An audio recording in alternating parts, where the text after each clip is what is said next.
but today marks the 40th anniversary of the Chernobyl disaster, the worst civilian nuclear disaster in history. The blast released radioactive smoke, which contaminated Ukraine, Belarus and Russia and spread across Europe. Memorial events will be held across Ukraine on Sunday. Let's join our correspondent in Kyiv, Jess Parker. And President Zelensky has been commenting on this anniversary. Jess. Yes, President Zelensky released a statement on social media saying a number of things.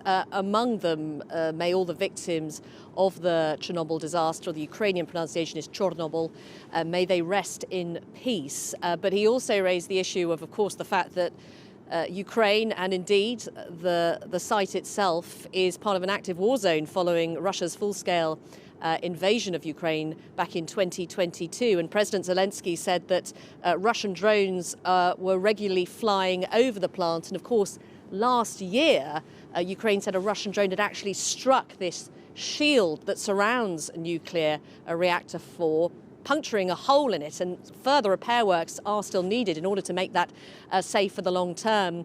So President Zelensky raising that as well in his communication today.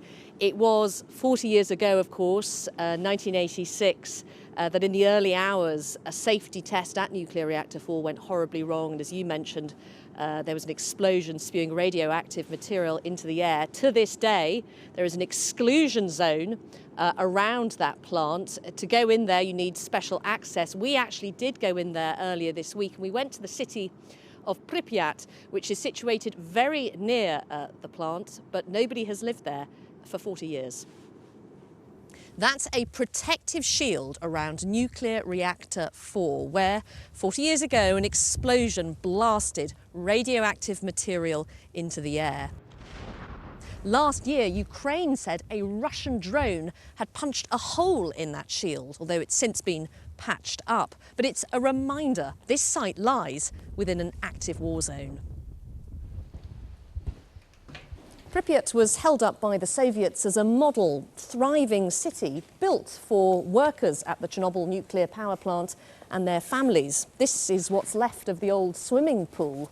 Nearly 50,000 people lived here back in 1986. But of course, that all came to an abrupt end when everyone had to evacuate.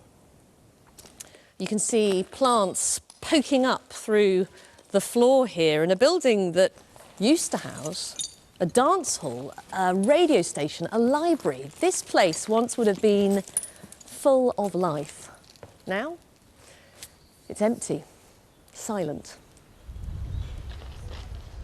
This Ferris wheel is a well-known, iconic structure that was part of an amusement park in Pripyat that was due to have its big opening on May the 1st, 1986.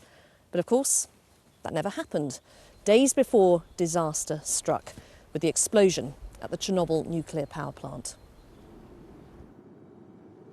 Now, picking up on the point about this drone that struck the shell that you just saw in our piece there, President Zelensky today accusing Russia, because of the drones he says that continue to fly over Chernobyl, of nuclear terrorism.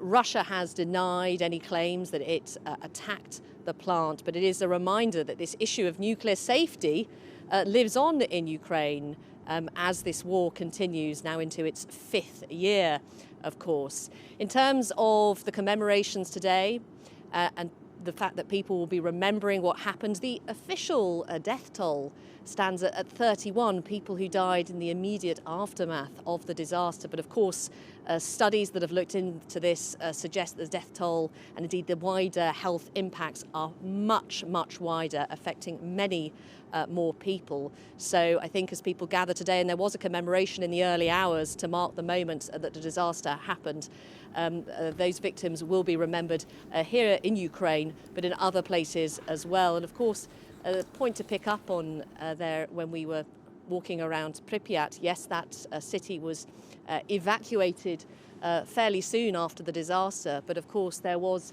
not a lot of official information that came out initially. It took a couple of days for the Soviet Union to acknowledge that there had been an accident.